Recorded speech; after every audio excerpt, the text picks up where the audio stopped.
Welcome to the first official podcast for Broward-Miami, a division of the Miami Association of Realtors, the largest local realtor association in the United States. We are the voice of real estate in Broward. We're focused on educating and empowering our 15,000 plus Broward-Miami members so they can better serve their clients. In episode 1, 2025 Broward-Miami President Larry Singh co-hosts with our Director of Outreach, Jalina Pittman. You will hear from Miami Realtors Chief Legal Counsel and COO, Evian White De Leon, on the latest updates post-NAR settlement. We will be debunking myths and addressing challenges of aligning business practices with the new policies and procedures.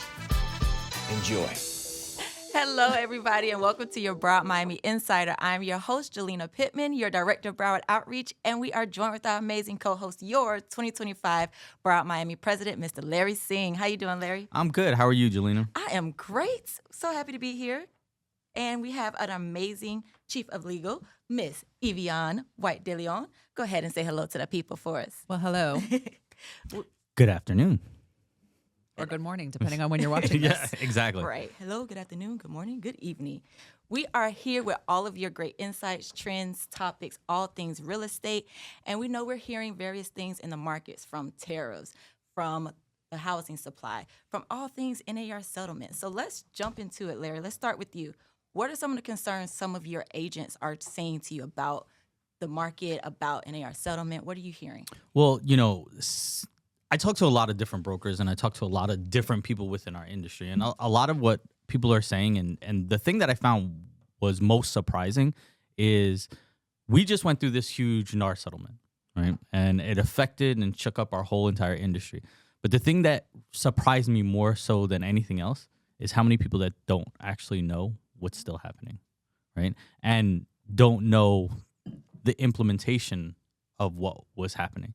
I know that we here at Miami Realtors, we try to do our best to give out the information to as many people as possible, right?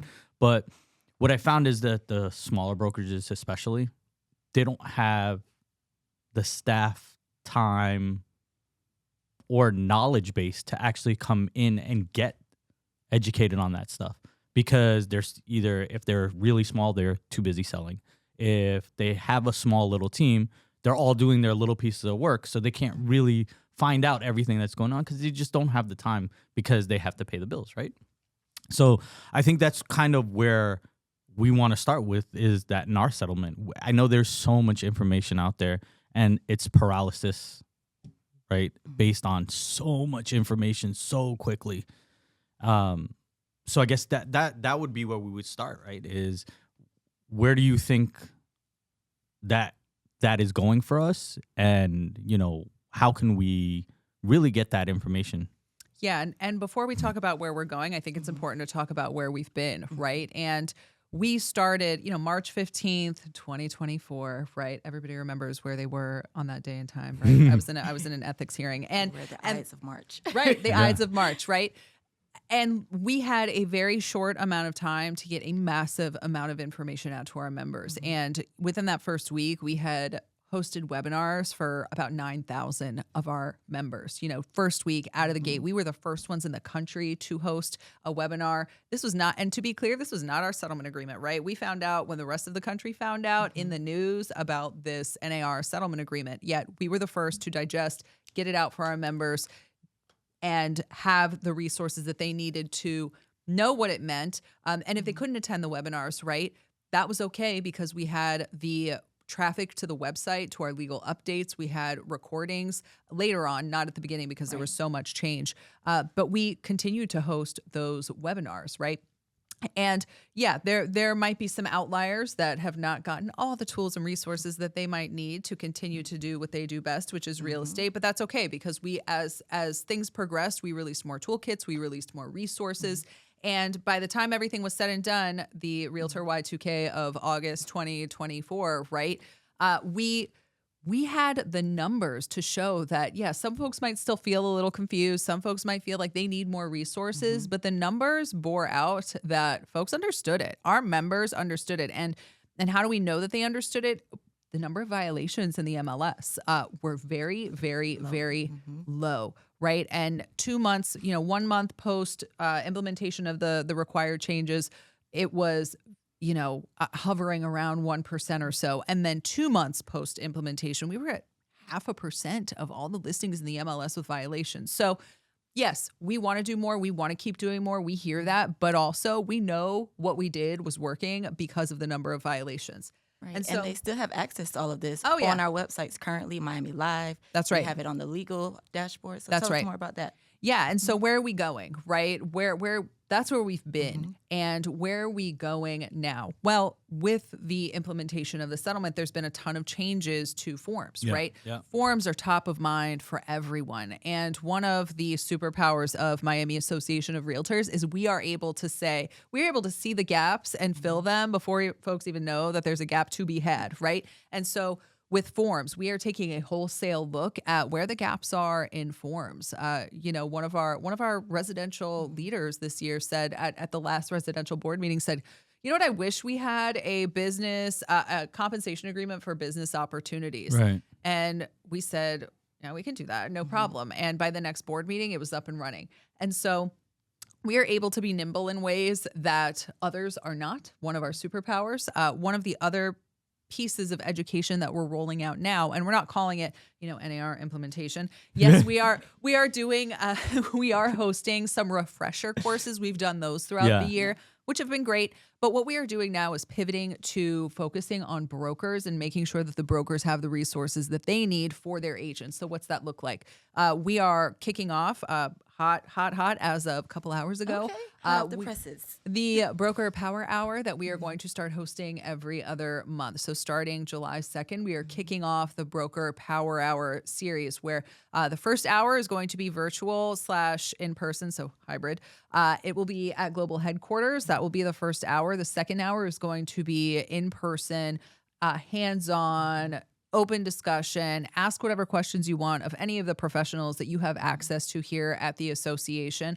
We will be in one place to address all of your questions and needs, right? Not just limited to the settlement. So I think what I run into in the marketplace, right? Yeah. And this is just what I've heard from a lot of the agents that work for me is you don't know what you don't know until you don't know it, right? Right. The unknown unknown. Right. Yeah. So, and I mean, it sounds crazy. No, it's not. But it's true, right? You don't know what you don't know until you know it, right?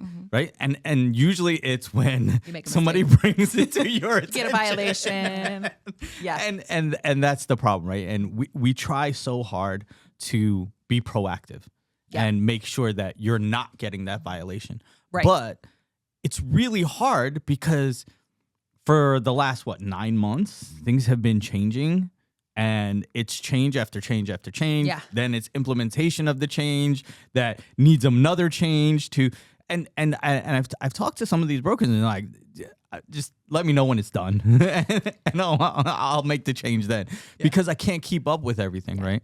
And I've been very lucky and very blessed the fact that I'm so intertwined, right? And I take such a big role in our leadership here, so I get to hear things on the forefront. But not a lot of people do.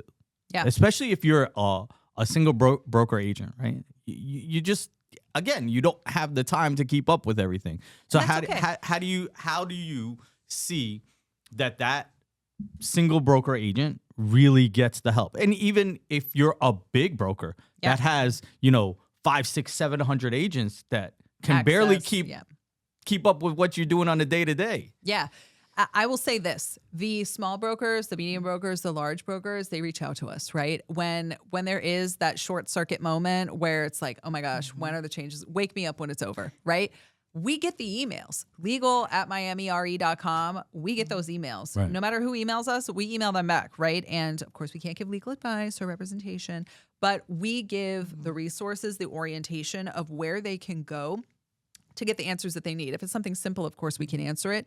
When it's something complicated, of course, we can't. But we make sure that folks have the resources. I'm struggling with the buyer-broker agreement, right? What are the requirements for it? No problem. Here it is. Here it is laid out. Here are the resources. Here is where you go. And we are also starting to put all of these resources in one place online. One of the things that we're working on right now with our design team and our new chief marketing officer is relaunching the broker newsletter. I just saw a draft of that yesterday. Nice. Very exciting. Yes, we overhauled the miamirealtors.com/brokers landing page, refreshed it. Again, we're doing the broker power hour to make sure that folks have access in a way that they have not necessarily had access before, or different, or to adapt to what we're seeing now, right?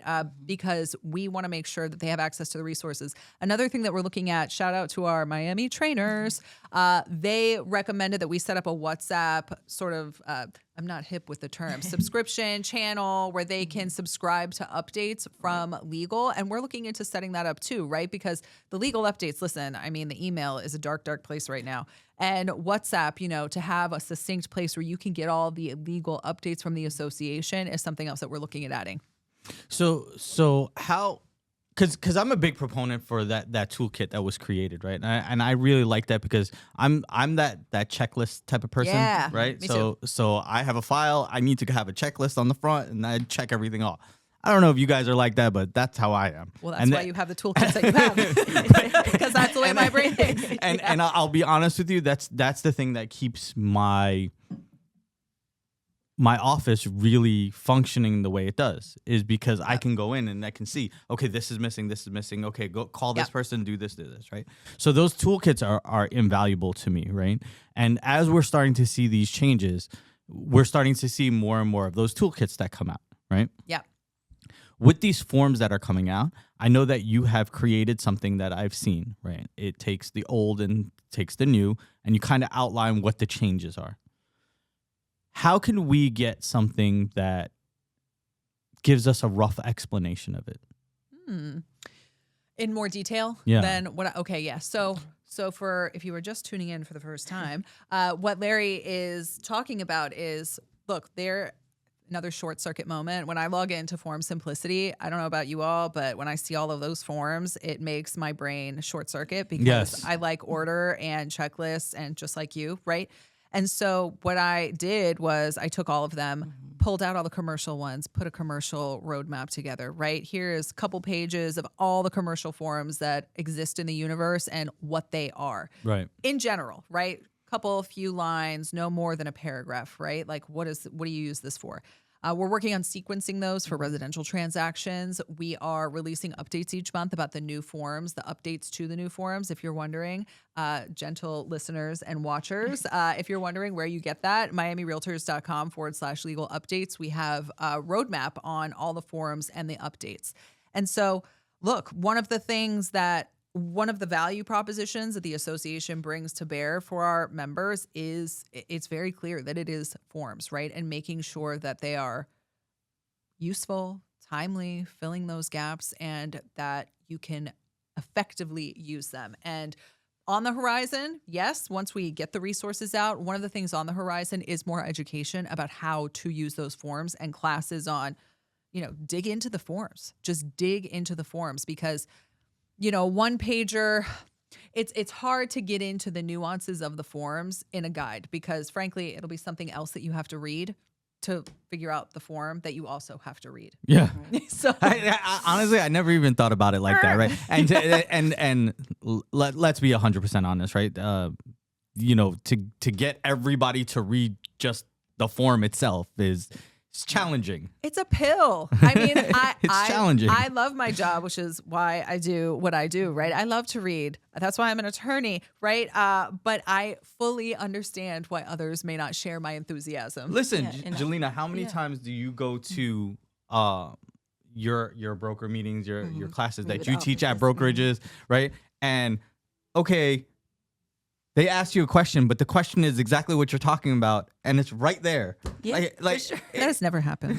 What do you mean? I mean, listen, it's human nature. When I was in government, we used to send out, just notices. Yeah.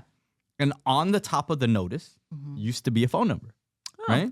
Yeah, and it used to be like, if you have questions, call this phone number, right? Makes sense. They would call the number at the end by the signature and be like, ask their question. And we're like, well, if you look at the notice, it doesn't say it on there. Can you just tell me the answer? And then we all came to the realization it's easier to ask a question than it is to go out and seek the answer yourself. Right? So a lot of people, they just want somebody to ask a question to. Yeah. And We be heard. Yeah, and we are doing that. I will tell you, in the lead up to August 2024, our attorneys, Ellie Soto was is one of our other attorneys on staff, and during that time, she answered thousands of questions in the Zooms, in email. We don't do the telephone calls because we, legal advice, representation, all of that, but over email, the chats in the Zoom, all of that, thousands of questions, thousands. Yeah. And I think, too, that just shows our nature right now. Yeah. We want an instant answer. You have Yeah. all the AI, you have Google, you want that instant response. So I'm just going to pivot just a little bit with the idea of the aspect of the buyer, someone who may be hearing various things in the media, maybe the realtor maybe was not completely sure what form to use or what the settlement truly meant. So let's play a quick game here, right? So we know the famous game, 2 Truths and a Lie. So I want you to share with us some truths that you may have heard, a lie mixed in there. And I want us to see from the perspective of a broker and a perspective of a potential buyer what we think we may know about the settlement or what may come across that table dealing with a transaction. All right, Larry, you ready? I'm ready. All right, here we go. I don't know why I got to be put on the spot here. You wanted authenticity. Here we are. All right, here we go. So let's see. The first thing, truth or a lie fact that I'll throw out there. And this is all about the NAR settlement. Yes? Okay. All right. So you have to use a buyer broker agreement in every single transaction. That's first statement. Second statement. You can put a link in the MLS remarks. You can click on that link in the remarks, and if I'm offering compensation, I can say that directly outside that link. So I click on the link from the MLS, takes me to my personal web page for the listing, and it says compensation, if any. That's allowed. Number 3. Let's see, number 3. So we're thinking of if all transactions have to have a buyer broker agreement and if you can put a link in MLS. Okay. Yeah. I have my The ideas. NAR settlement applies to rentals. Wait, it's supposed to be 2 truths and a lie? Two truths and a lie. You know what? Just Tell go us what you along and think. tell me which Tell us what you one, think. true or false for each. Okay, so as we all know here, right? I'm married to an attorney, right? So my answers always have a caveat to it, right? It depends. It depends. Right? So it's What was not going to the be a verbiage? yes or What no exactly did you answer. say? So It depends. So my answer for the first one, right? All transactions need to have a buyer broker's agreement, right? My answer is yes if you want to get paid. Oh. Okay. And yes, under the settlement agreement. Right. Right. Well, so because you it can work for depends. free, right? You wanna can answer do this your one work too. for free. Right. But if you are a realtor member if you are a realtor member, and you're working with a buyer, yes, you have to use a buyer broker agreement in residential loans, transactions. right, yeah. Right. We're not talking about rentals. We're not talking about commercial You just gave away the deals. answer to Yeah, your number last one. I know. Yes. Right. That all got me. The all is like, no, not all. Yeah. The keywords that you look for in the SAT. Yeah. So second one, what was I forgot my second fact. The link. Can you put the yeah. commission Okay. in the Link out. So you can have a link, but not directly to your compensation. This is why, ladies and gentlemen, Larry is your president of Broward. Ding, ding, ding, ding. Yes. Yeah, that's right. How many clicks does it have to be out of the MLS? Yeah. Also, killing it. And the last one, what did I say? All rental needs a buyer brokerage. Yeah. The settlement doesn't actually cover rentals, but again, if you want to protect yourself and make sure that you're compensated for the work great that you do, practice. you definitely need to have one. Yeah, and if you're reading the tea leaves, right, and looking at the litigation that's floating around out there in the world, right, like antitrust law is antitrust law, you're going to want to protect yourself. Of course, it's a unilateral and independent business decision, but yeah. Yeah, I listen. It's all, and I know you say that all the time, and you catch flack for it because we all kind of make fun I of know, it, right? it's true. But- Go ahead. It's, But the truth is, it's true, right? We all make our decisions independently because listen, what works for me does not going to work for you. It's just like any other decision I make in my life. Just because something worked for you doesn't mean it's going to work for me. Exactly. Because you forget one big caveat in there. It's also implementation and how you do it, right? So just because I do something a certain way doesn't mean that way works for everybody. Now, obviously there are rules and guidelines where this settlement kind of put in place. Yeah. But if you want to make sure that everybody is making the most amount of money that they can and doing the best they can for the customers that we serve, I think, honestly, it's not a bad thing. Listen, I've been blessed in the fact that I have been able to meet realtors from all across the state and all across the nation. Mm-hmm.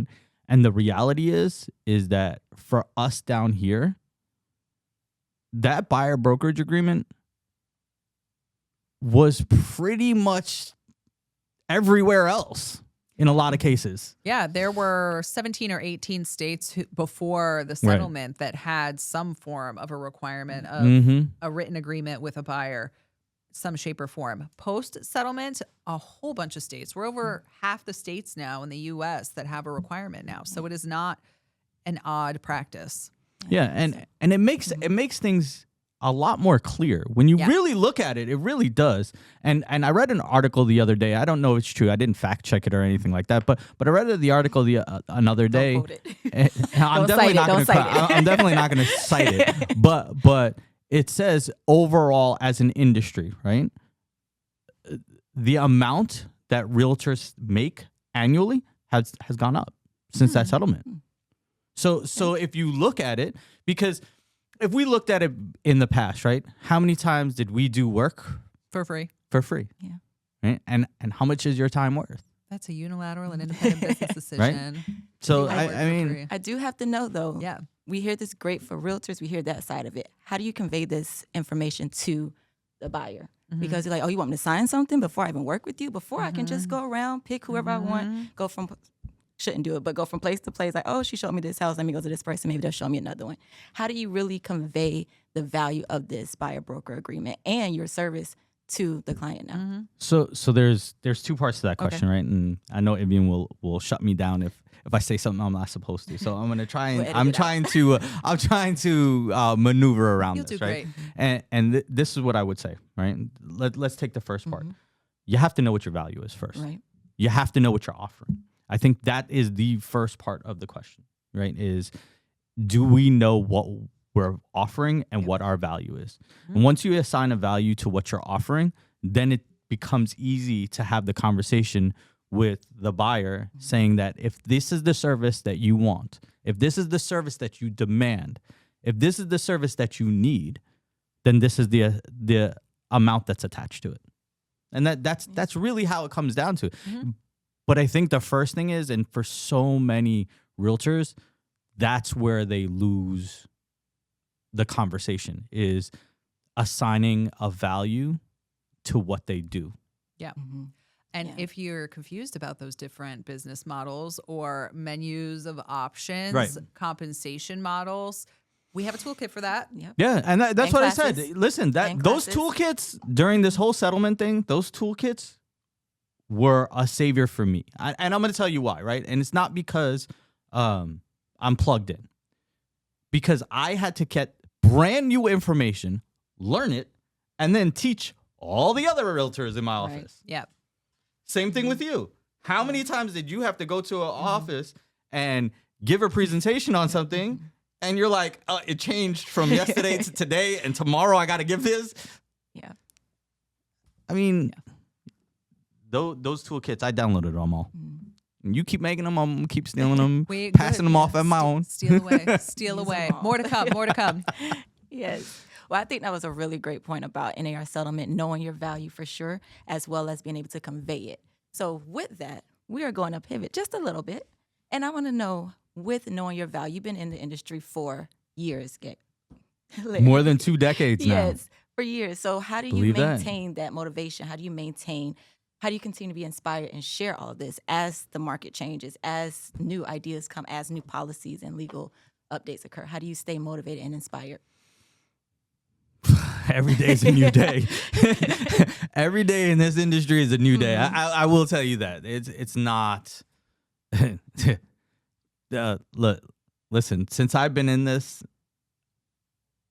everything has changed. Since when I first got started, everything is different. Like nothing's the same. I remember when I first started, I started as an appraiser, right? We had these big books, these big black books. They were called plat maps, right? We didn't have Google. Like it wasn't like a thing. Like you could. It's true. Quick I mean, we answer. did. You had it, but it wasn't like a thing. wasn't Like useful. it wasn't a thing, right? Like we didn't have AI and all that. Like Did you have XGs? No No, XGs? like we didn't have none of it. Jeeves was not helpful. Listen, because none of that stuff was digitized yet. Right. So it just wasn't on the web yet. Yeah. So watching the industry change, it's like entering a new industry every few years. And now with this stuff, it's like a reset. I'm telling you right now, this is just like a reset. And I said this to my agents, if you weren't making money before, if you didn't have a good market share before this settlement gave you the opportunity to make more money and give you a more market share. Because everybody's on the same footing right now. Everybody has to have the same conversation. Yeah. Right? And becoming an expert sets you ahead. Yeah. Yeah. So to answer your question, one, I have a lot of fun and I have a lot of friends within the industry, right? So it makes it really good. And it kind of sounds corny and kind of sounds cliche, but if you like what you do, it's not really work. Right? Yeah. And I have a great time doing this. Is it always the happiest moments? Probably not. But you make it work. But we make it work. How do you see yourself going through this on a day-to-day like that? I feel like I am the true consumer. Like I'm seeing our realtors experience, our realtor members experience those changes firsthand, and I'm having the eye of the buyer. Like I'm seeing, okay, I know they're going through this. They're considering how can I change my practice now, or how can I still maintain that excitement, or who can I connect with that will allow me to see, oh, it's gonna get better. Just hold on, 1-3 years, stay put. You're gonna be fine. So it's really good to see it from this aspect because I can see the work that goes on behind the scenes that the average buyer may not see. So, What about you? What about me? How do you make it through? Because now you've been doing this a long time now. I've been at the association overall 5-ish years now. And look, I came from a background of affordable housing policy. I was a trial attorney before this. I worked in nonprofits. I worked in-house at other places with a high level of federal regulation in healthcare. And so seeing change does not faze me, right? Like the only constant thing, another cliche, right? That's it. And so one of the things that I love about this industry and our members is you are some of the most creative people I have ever met, the best problem solvers. Like if you need a problem solved, go find a realtor. I don't care. It doesn't have to do with real estate. It doesn't matter. They will solve your problems ASAP, right? I love that about our members and the resiliency and the grit and the ability to adapt to change. I mean, it is a real superpower. And other industries, maybe they hate us because they ain't us, right? Like, Sure. The ability to adapt in times like this, COVID, right? When literally you could not leave your house, right? Realtor members figured out how to do business without leaving their house and have the best years of their lives in business, right?